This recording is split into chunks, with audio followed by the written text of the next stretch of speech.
warahmatullahi wabarakatuh.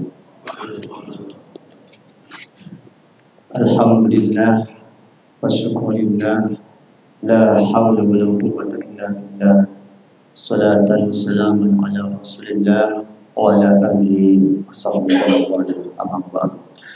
Hadirin jemaah sidang salat subuh yang dirahmati Allah Subhanahu wa taala. Mari kita senantiasa memanjatkan puji syukur kita kepada Allah Subhanahu wa taala yang mana sampai subuh hari ini kita masih diberikan kenikmatan, kesempatan serta kesehatan. Alhamdulillah kita sama-sama kembali langkahkan kaki Allah Subhanahu wa taala menuju Masjid Nurul Iman yang mulia ini dalam rangka untuk melaksanakan salah satu panggilan Allah, perintah Allah, itu salat subuh secara berjamaah. Mudah-mudahan ibadah kita terima Allah Subhanahu wa taala. Amin ya rabbal alamin. Salawat dan salam mari sama-sama kita haturkan kepada baginda Rasulullah besar Muhammad sallallahu alaihi wasallam, kepada keluarganya, kepada sahabatnya. Mudah-mudahan kita semua termasuk bagian dari umat yang cintainya dari zaman, dan mudah-mudahan pada yaumul kiamat nanti yang dapat sama dari beliau. Allahumma amin ya rabbal alamin. Hadirin jemaah sidang salat subuh yang dirahmati Allah Subhanahu wa taala. Sedikit saya akan menyampaikan materi saya yang kemarin sempat tertunda, yaitu tentang orang-orang yang sangat dirindukan oleh Allah Subhanahu wa taala sebagai masih Rasulullah. Al-jannatu mustaqatun fil arba'i nafarin. Yang kemarin saya sampaikan yang pertama adalah talibul Quran, orang membaca Al-Quran. Kemudian yang kedua yaitu wahafidil lisan, yaitu orang-orang yang suka menjaga lisannya dari ucapan-ucapan yang tidak baik, ucapan-ucapan yang menjadikan orang-orang sekitar kita tersakiti, ataupun ucapan-ucapan yang suka menggibah ataupun membicarakan aib orang lain. Nah, ini salah satu bersabda Rasulullah yang tidak dirindukan jika orang-orang yang tidak menjaga lisannya itu. Rasulullah bersabda, "Salamatul insan bil hifdzil lisan." Selamatnya manusia itu tergantung dari lisannya. Dan karena itu kita harus mampu menjaga lisan itu, lisan ini agar tidak terpeleset ke arah yang tidak baik.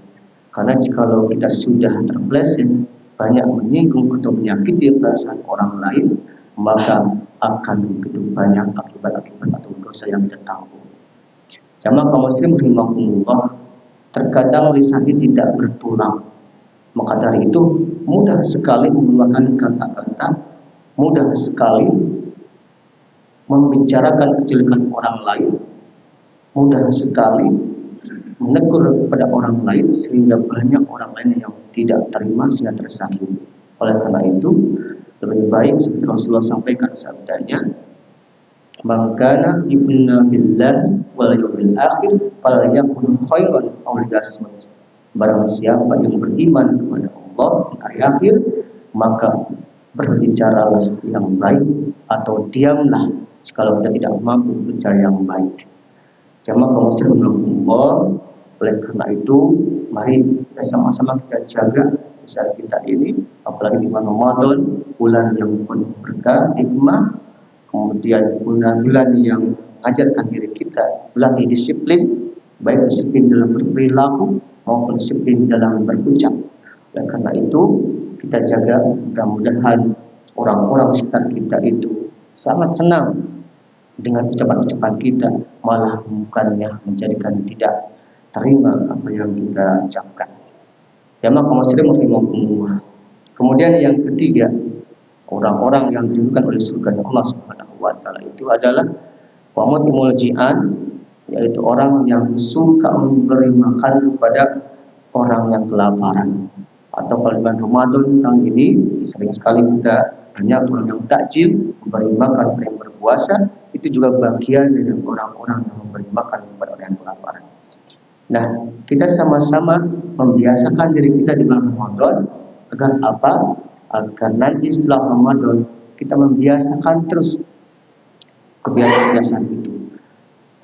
Masjid Nurul Iman sudah menjadi bagian dari yang dilaksanakan dengan selalu rutin, yaitu ada yang namanya makan bersama setelah Jumat, kemudian hari pagi. Ini luar biasa. Oleh karena itu, mari sama-sama melanjutkan dan tugas-tugas kita yang memiliki kelebihan, yang memiliki kemampuan untuk bersama-sama melanjutkan kebiasaan yang baik itu. Kemudian yang keempat, orang-orang yang dirindukan oleh surga Allah Subhanahu wa taala adalah fasawmi fi syahr Ramadan, yaitu orang-orang yang berpuasa di bulan Ramadan. Alhamdulillah kita bersyukur kepada Allah, tahun ini kita diberikan kesempatan untuk Allah memasuki bulan yang suci ini, bulan yang penuh berkah, bulan yang penuh ampunan, penuh rahmat, dan begitu banyak fadilah yang di dalamnya. Oleh karenanya kita bersyukur dengan harapan kita memasukinya, kita beribadah di dalamnya, agar apa? Agar la'allakum tattaqun, jadi orang-orang yang bertakwa kita dapatkan. Jamaah kaum muslimin rahimakumullah. Terakhir, saya ingin sampaikan salah satu hadis lagi. Mohon maaf, ini sangat luar biasa. Rasulullah SAW bersabda dari Abu Hurairah radhiyallahu anhu, dari hadis Bukhari nomor 1334 dengan babnya bersedekah, bahwasanya ada 7 macam golongan yang tidak akan dibahas semua. Ada 7 macam golongan umat manusia yang beriman yang akan diberikan naungan oleh Allah Subhanahu wa taala pada hari kiamat nanti. Pada hari kiamat saat apa? Yaitu ketika orang-orang manusia seluruhnya dikumpulkan di padang mahsyar. Kemudian saat itu matahari itu dekat dengan kepala kita, kurang lebih dengan 1 mil. 1 mil itu kurang lebih 1,6 kilometeran. Dan di sana tidak ada pertolongan selain pertolongan Allah Subhanahu wa taala. Kita mau minta pertolongan kepada orang lain sesama manusia, tidak ada sekali. Karena apa? Semua yang sibuk memikirkan nasibnya sendiri. Bayangkan ketika itu semua manusia ketika oleh Allah Subhanahu wa taala ditiupkan trompetnya oleh Israfil, kemudian seluruh makhluk manusia meninggal dunia, maka saat itu malaikat Israfil meniup kembali, kemudian dibangkitkan seluruh manusia. Nah, setelah akan dikirim menuju padang mahsyar. Di saat itulah di sana tidak ada lagi payung ataupun perlindungan kecuali apa? 7 golongan ini, orang-orang yang mendapatkan naungan Allah Subhanahu wa taala. Siapakah mereka? Kata Rasulullah sallallahu alaihi wasallam, sab'atu yudilluhumullah fi dhillihi yaumal illa dhil. Yang pertama adalah yaitu al-imamul adil, yaitu pemimpin yang adil sekali. Ya, karena kaum muslimin rahimakumullah. Berbicara dengan masalah pemimpin ini, masya Allah, kata Rasulullah, kullukum ra'in wa kullukum mas'ulun an ra'iyatihi. Setiap kita itu adalah pemimpin, dan setiap pemimpin akan dimintai pertanggungjawaban di depan Allah Subhanahu wa taala atas kepemimpinan. Paling tidak hal terkecil pemimpin itu adalah pemimpin diri kita sendiri, memimpin diri kita bagaimana agar kita menjadi orang yang baik di depan Allah Subhanahu wa taala, dan akan dimintai pertanggungjawaban di depan Allah Subhanahu wa taala. Yang kedua, paling tidak pemimpin di keluarga kita sendiri.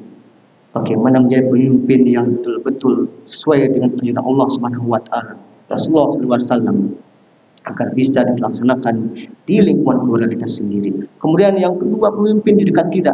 Barangkali kita menjadi seorang aparatur pemerintahan tingkat RT, ya, kemudian RW, Paduku, kemudian lurah, sampai camat, bupati, gubernur, sampai presiden.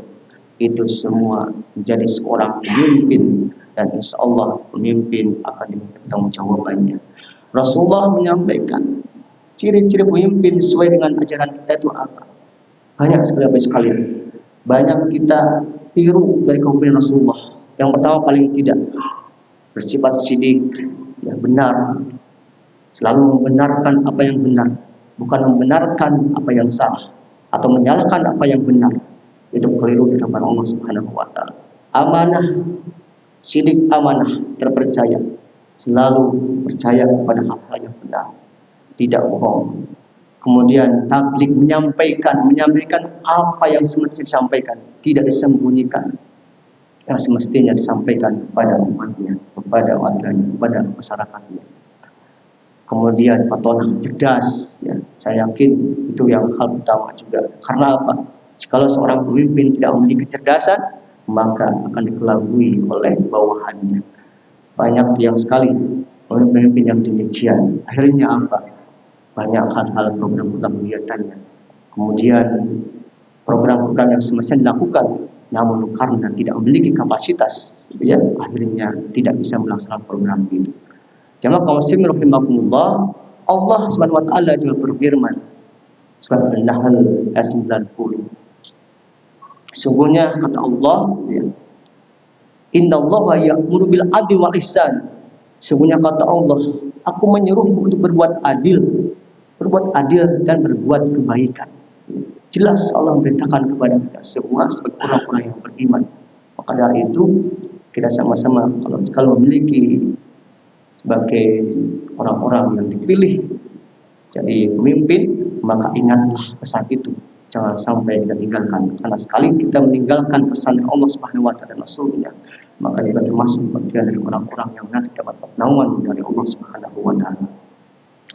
Yang kedua, jamaah kaum muslimin rahimakumullah, saya kira cukup dua saja. Orang-orang yang akan mendapatkan naungan ketika nanti yaumul kiamat nanti adalah orang-orang yang ketika bersedekah sekali. Bersedekah dengan tangan kanannya, maka tangan kirinya itu tidak mengetahuinya. Maksudnya apa?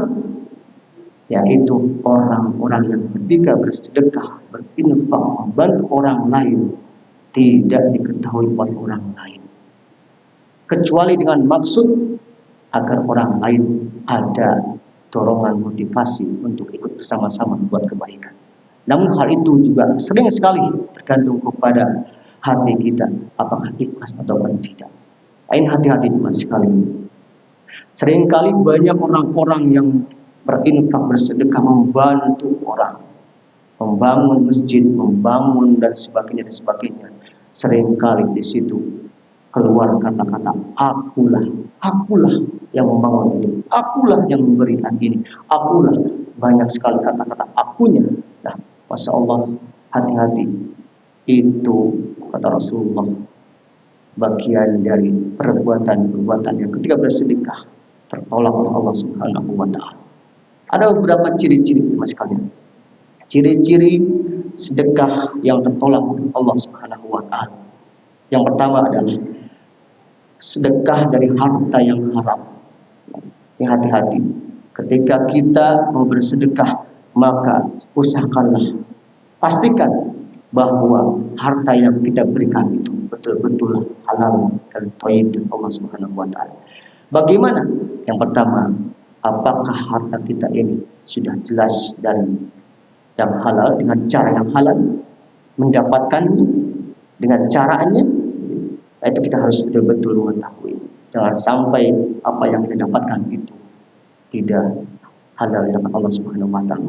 Karena apa? Karena ketika kita memberikan, menyalurkan, berinfak, bersedekah dan harta yang halal itu, maka akan tertolak oleh Allah Subhanahu wa taala.